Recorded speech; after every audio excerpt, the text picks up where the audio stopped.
use your pain to help others.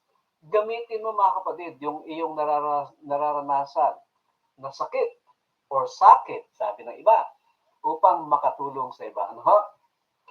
Ayon po sa paulit-ulit na pag-aaral, ano ho, humans can handle an enormous amount of suffering if they believe there is a purpose in it.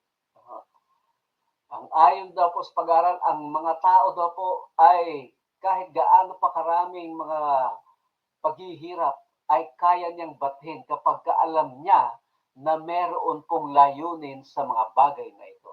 2 Corinthians 4:8, sabi po ni Paul, we are hard pressed on every side, yet not crushed. We are perplexed, but not in despair. Persecuted, but not forsaken. Struck down, but not destroyed. Wow, mga kapatid. And in verse 15, sabi po niya, all this is for your benefit. Wow! Lahat po pala ng ating mga paghihirap, lahat mga challenges is for our benefit so that the grace that is reaching more and more people may cause thanksgiving to overflow to the glory of God. Actually, mga kapatid, ang tawag dyan ay redemptive suffering. Kaya tayo pala ay naghihirap.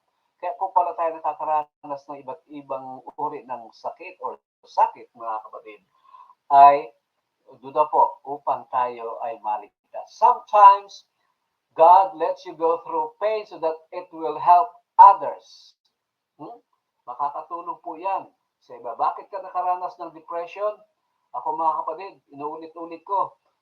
Kaya po pala ipinaranas sa akin ng Panginoon yung karanasan na yon upang maunawaan ko at makatulong sa mga taong nakakaranas ng depression. Mga kapatid, ako po'y nakaranas na yan at matindi, mga kapatid.